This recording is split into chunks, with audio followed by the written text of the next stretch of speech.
O upo lang muna sa. Ano pala nangyari? Frozen shoulder, masakit yung balikat ko masyado. Matagal na. Mga 3 linggo. Ay. Sa kumikirot. Hindi. May mga position lang siya na masakit. Tapos ito, limited lang yung movements. Okay. Pa-front down yan sa yung isa muna. Pataas natin. Yan na yun. Ayun na, ano yung nangingibabaw niyan? Sakit or pigil na? Ito, pigil. Pigil na siya. Pero pag tinodo ko pa, masakit na. Masakit na siya. Itong kabila. Ito medyo maluwag to eh. Pero meron na sakit na rin dito. Yan. Itong nasa kaliwa mo, ilang buwan na to? Parehas lang sila. Bago lang din. Mm. Ay, sobrang yun.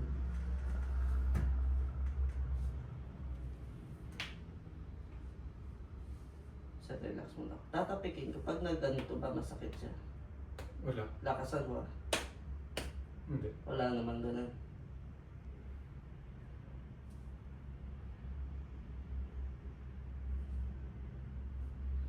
Kapal ito. Ito yung dito siya nagsimula sa. Ito siya. Mm. Pati ito. Pigil na. Pag lumiyan ka dito, nakakalingon pa naman. Kabila. Okay. Ito yung cost dun, sir. Kaya nalilimitahan niya yung galaw na itong shoulder blade na to. Nandito yung Maski ito, problema. dito lang yung liko ng kamay ko. Hmm. Hindi ko mayak-yak. Nangyari dito, sir.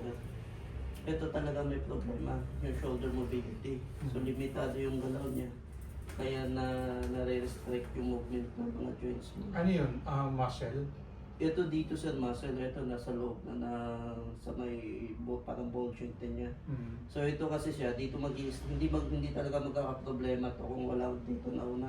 So kahit pag ito nagka-problema, limitado na yung galaw dito. Mm. So dito na siya maninigas na. Kaya sasakit dito magkakaroon ng headache. Pero tama ba? Frozen shoulder din siya?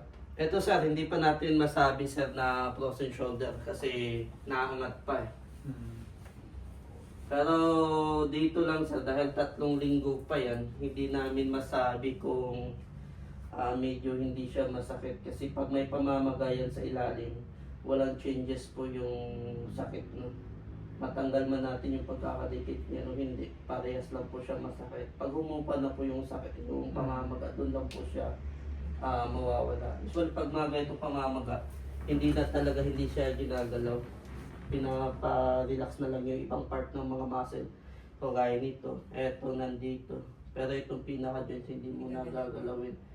Kasi ito siya sir, ito na sa ilalim nito. So, masakit mo sir. Kilit eh. Ewan ko kung tingin ko sakit eh. Kasi ito, kakalikutin to sa ilalim para mailagay mo yung kamay mo dito. Nasa ilalim kasi ng shoulder blade. So itong mga ibang muscle nakapatong yung muscle sa shoulder blade. Yung ito siya na gamit nito, yung muscle nasa ilalim siya ng shoulder blade. So yun yung kakalikutin din, isa sumamay sa kakalikutin. Bali hihilotin doon sa pinakailalim. Medyo masakit siya pero wala namang choice. Sa una lang naman din masakit din dito. Pero bukod dun sir, hindi naman tayo nagtitake ng pain reliever. Hindi. Wala. Pero yung sakit niya, manageable lang naman. Mga nagkagalaw. May mga galaw lang ako na masakit. Sa, Masakit talaga. pag mga ganun na galaw na masakit, mataas sa chance na mga muscle spasm lang siya. So, dapado kayo sir, patanggal ako ng damit. Titingnan natin yung ibang movement.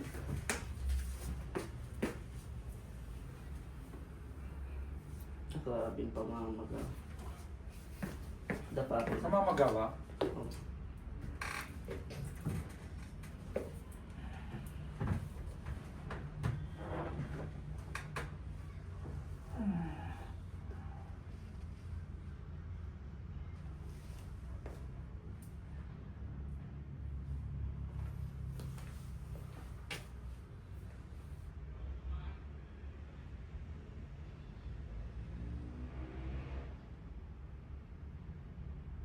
Yan. Ah. Sakit yun.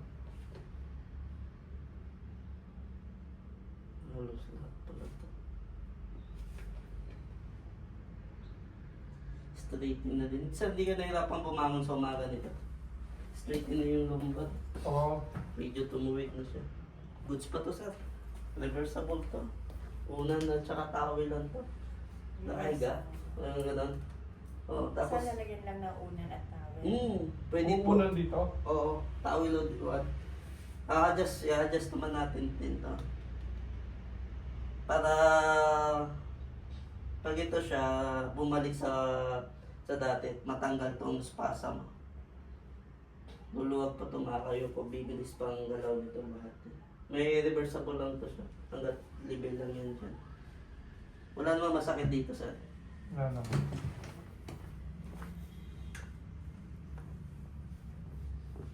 Sobrang tigas nito, sir. Tight nga yung mga muscles ko dyan. Wala ba tayong medical history? Wala to. Saan sa? Meron akong lumbar spasm parati. Yes, sir. Yun yung isa sa cause nito, sir. Stretch. May lumbar. mga tinitik na gamot, medical history. Hypertension. Hypertension. Cholesterol. Normal na lang to kasi ang daming pain niya. Tataas talaga ang cholesterol at saka tataas din yung blood pressure. Kasi pag ito siya, pag sobrang dami ng muscle spasm yan.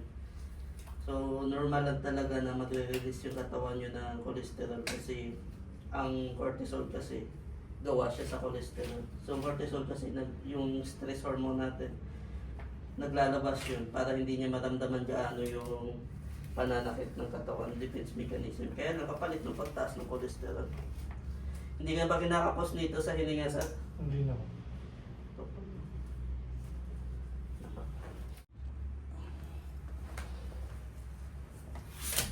relax lang sir, adjust ko lang yung liig.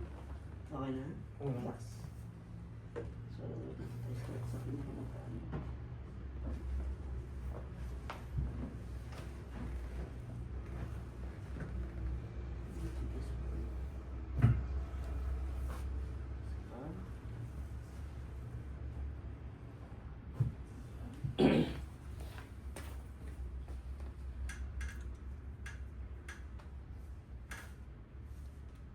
Kung may hingang malalim, labas lahat. Nice.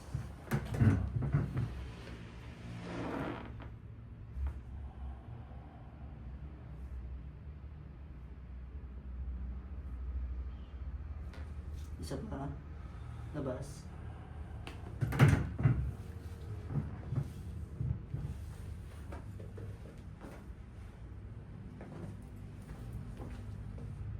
Lumambot ah. Sir, tataas ko lang to, sir. Tapos i-relax mo lang yung katawan mo, ha?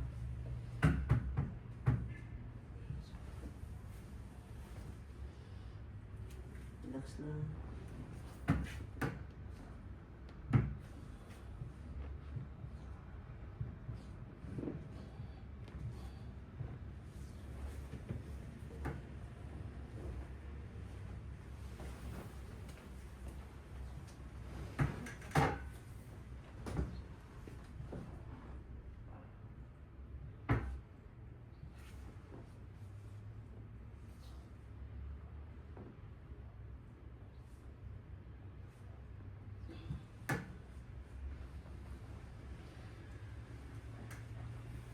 Tapos, gilid tayo, sir. Tagilid, harap sa akin. Susog tayo dito pa. Nice. Bend the knees.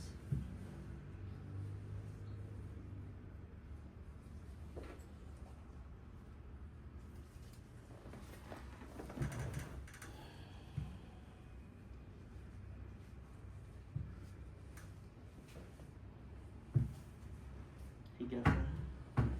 Hinga malalim.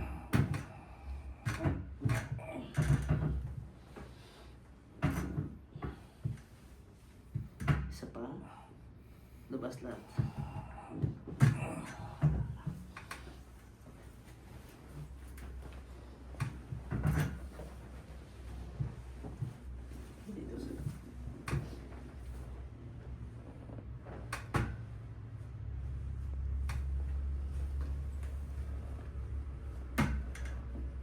Huminga natin.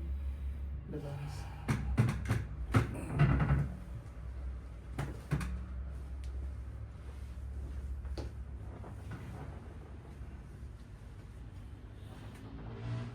Relax.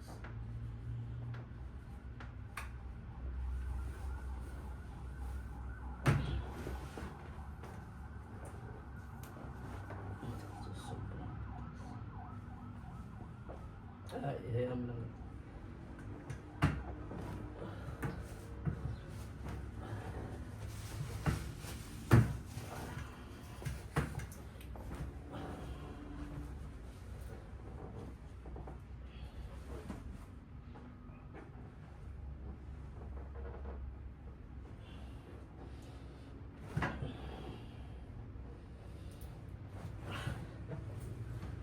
Masakit ba ito, sir? Ito, Kiliti lang. kilitin.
Ito yun.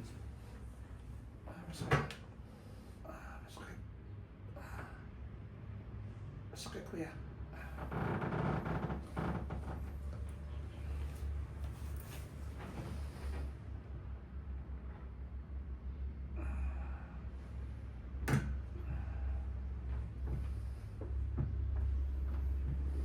Lahat ng muscle sa singit tumigas.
exercise Wala. stretching. Hindi siya nag-exercise muna. Walking. Nagkasakit kasi ako, Nagkasakit kaya di kasi ako- siya, kaya Ah, Recently, okay. hindi Mm. siya talaga from August to now, hindi talaga siya nag-exercise ng Nakapag-exercise. hard.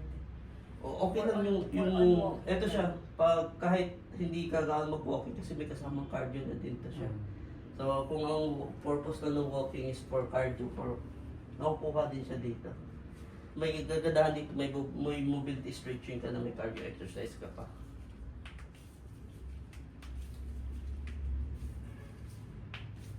Relax lang. Pag ganun kasi katigas, abutin ng madaming session.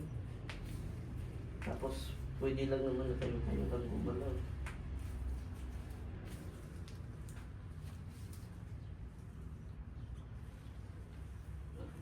Relax. Side.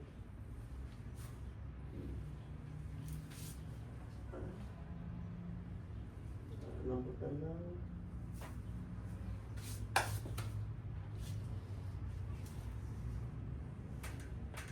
Sorry.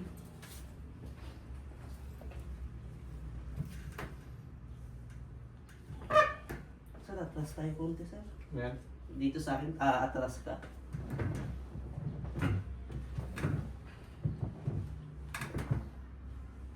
Okay, relax.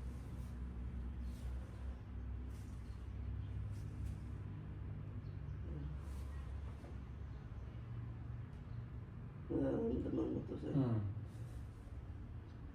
Sino ba ang kandun sa inyo? Kayo lang magkasama. Papailbo ko lang sana to ng mga 5 minutes lang lagi. Eto. Ito ma'am, papailbo.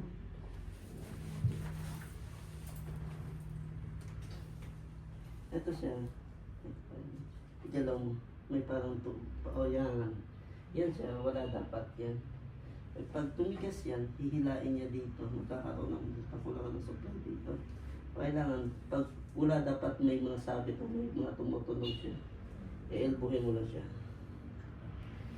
Everyday din siya po, mga 2 to 5 minutes kabilaan.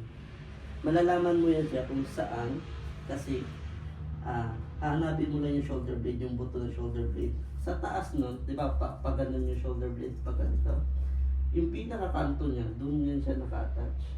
Tapos malalaman mo lang nun, pagka dito. Kaya hanapin mo lang yung matigas. Kaya ito, gumagalaw, tumutunog, pati ito. Elbowin mo lang yun. Wala namang problema dito kahit gaano ka doon yung elbow mo. Kasi walang delikado dito. Nandito lang yung may pinaka-delikado na part. Elbowin mo kabilaan lang siya. Yan yung lalim siya. Labas.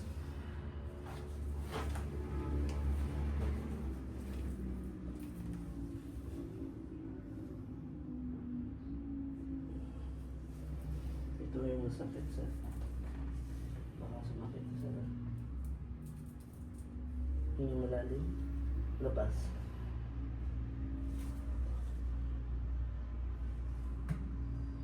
Okay. Sir, kaya mo ba ilagay yung dalawang kamay mo dito? Pag ganito. Okay. Tapos huwag ka maumalsa ha. Tingnan malalim. Labas. Ito. Okay. Last tayo sir. Dito yung ulo sir. Higa ka sir. Tihaya sir. Peace out. Yung orange. Kahit ano ka, basta makapalatawin. Hindi malambot.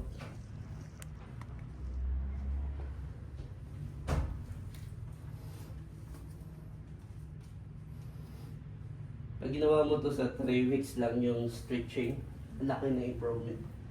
Stretching at saka tubig, tapos patulog, pahinga lang. Yun lang talaga. Sobrang laki niya. Magugulat kayo sa changes niya. Yun lang yun. Towel, stretching, tubig, pahinga.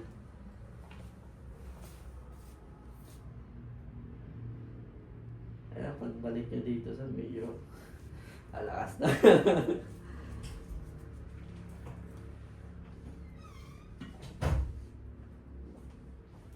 Nice. Okay. Ano itong ulo, sir? Sir, close your mouth lang. Huwag ilalabas yung dila. Baka makagat and huwag kagababangon after nito. Ha?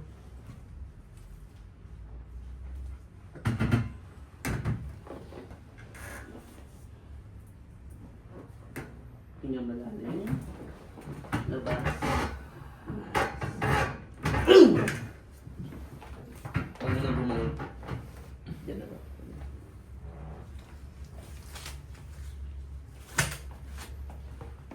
Grabe yun, nahila lahat ah. Para makapag-circulate yung mga pagkatsa. 3 to 4 days na malaki pa changes niya. Madami pa ng babago. So tomorrow mag-start na siya ng stretching. Opo, start the stretching na yun tomorrow. 2 days pa ako makakaliko, no? Yes, sir. Wednesday. Ay, ano ba? Wednesday. Maligo, sir, kung pwede. Maligam-gam na ako. Patsaga mo muna, sir, kahit mainit na... Mag-init muna ng tubig. Basta yan lang, 3 lang talaga ang solusyon yan. Mobility, which is yung stretching na ibibigay namin sa inyo. Tubig, tulog. Yan lang talaga. Patulog daw, tulog. Para mabilis yung mag-recover lang. Kahit nagawa ninyo yun, kahit di kayo bumalik dito sa amin. Okay, sobrang effective.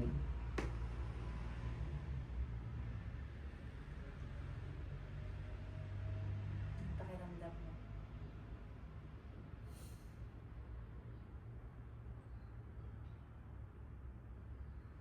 Wala nang lakas yan. Kaya pa?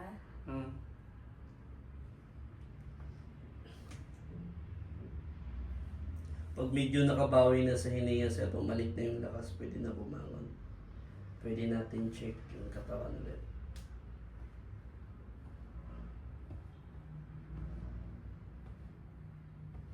Pwede na? Pwede na sir, check nyo sir. Kung ano yung changes yung nagbabawas ba. Yung sa may shoulders sir, madami pang natira. Kasama din yun sa bibigyan namin kayo na mobility stretching doon. Ay sisend din namin sa inyo yun. Ang problema dyan sa shoulder, posture. Posture. Pero lahat yan naayos yun ng mobility stretching natin. So hindi mo na po problemahin yun kahit mag 8 hours ka nakaupo, basta nagagawa mo yun, reset siya agad. Nalas lang. Let's go. Ayan, sila.